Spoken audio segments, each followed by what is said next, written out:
Tara, ride! Pero huwag kalimutang mag-helmet. What if i-level up pa natin ang helmet ng riders para makaiwas sa aksidente? May emergency signal pa yan sakaling masangkot sa aksidente ang rider. Tara, let's change the game!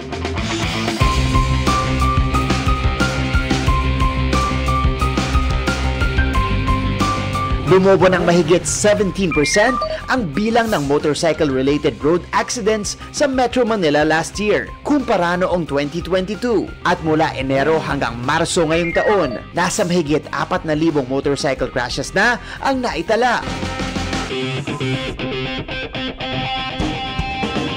What if may motorsiklong programmed with road safety sensors? Para iwas aksidente at nakaw? Paano? Sagot yan ng Abante na binubuo ng engine control system at rider protection sensors sa helmet. Kasama sa mga sensor na nakaprogram dito sa helmet ay ang alcohol sensor na kapag na-detect na nakainom ang rider, hindi mabubuksan ang makina ng motorsiklo. Para naman iwas nakaw, meron ding fingerprint sensor na kayang ma-detect kung ang may-ari ang may hawak ng helmet. Isa sa pinakamahalagang feature ay ang shock sensor kung saan pwede itong mag-signify kung nasangkot sa isang aksidente ang rider. Sa lahat ng insidenteng ito, maaabisuhan ang emergency contact ng rider via emergency response sensor. Papadalhan ng text message ang emergency contact sakaling nanakawan, nakainom o naaksidente ang rider. Brainchild ito ng nooy senior high school students mula sa Caloocan National Science and Technology High School.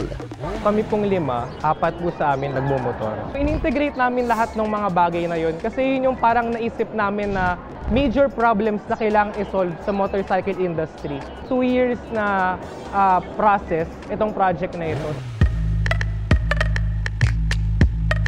Walang nakapigil sa andar ng Abante, built last 2019 na nag-uwi ng top awards sa 2020 DepEd National Science and Technology Fair at naging entry rin ng bansa sa 2020 International Science and Engineering Fair. Sa ngayon ay naipapatent na ang proyekto. Ni-recommend sa amin yun ng DOST na magpapatent and ni-recommend din ng school namin para secure na mismo yung invention for us.